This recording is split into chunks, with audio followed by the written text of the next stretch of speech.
کردار کا غازی بن نہ سکا۔ اور میں یہ کہتا ہوں کہ میرے وطن کے مصور میں تجھ سے نادم ہوں، تیرے شعور کے خاکے گنوا دیے میں نے، رواں تھا جن کی رگوں میں لہو زمانے کا، کئی دنوں سے وہ بازو کٹا دیے میں نے۔ ہمارے پروگرامز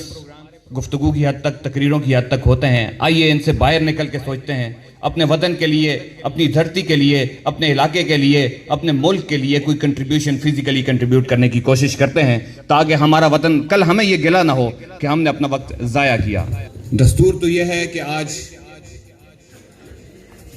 پیاری پیاری باتیں کی جائیں، مگر illusions, delusions and mere confusion around us are making our society miserable۔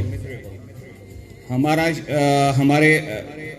D C صاحب بیٹھے ہوئے، ڈی سی صاحب بیٹھے ہوئے، سی صاحب بیٹھے ہوئے، سر ہمارا شہر گندگی کا ایک نمونہ پیش کر رہا ہے، سڑکیں شکست و ریخت کا شکار ہو چکی ہیں، لاقانونیت کی حد یہ ہے کہ آج رات ٹاؤن شپ میں ڈکیتی کی خبر نے صبح صبح میرا دل دہلا دیا۔ ان ساری چیزوں کے لیے پاکستان نہیں بنایا گیا تھا، پاکستان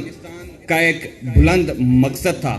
اساتذہ اکرام بیٹھے ہیں، جس حوالے سے یہ بچوں کی تربیت کر رہے ہیں، کیا ہم اپنے فرض سے مطمئن ہیں؟ ہر ایک کو اپنے گریبان میں جھانکنا چاہیے اور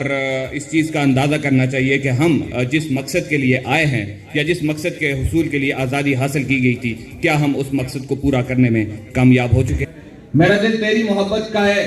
جاں بخش دیار، میرا دل تیری محبت کا ہے جاں بخش دیار، میرا سینہ تیری حرمت کا ہے سنگین حصار، میرے محبوب وطن تجھ پہ اگر جاں ہو نثار، میں یہ سمجھوں گا ٹھکانے لگا سرمایہ دھن، اے وطن پیارے وطن پاک وطن۔ اب میں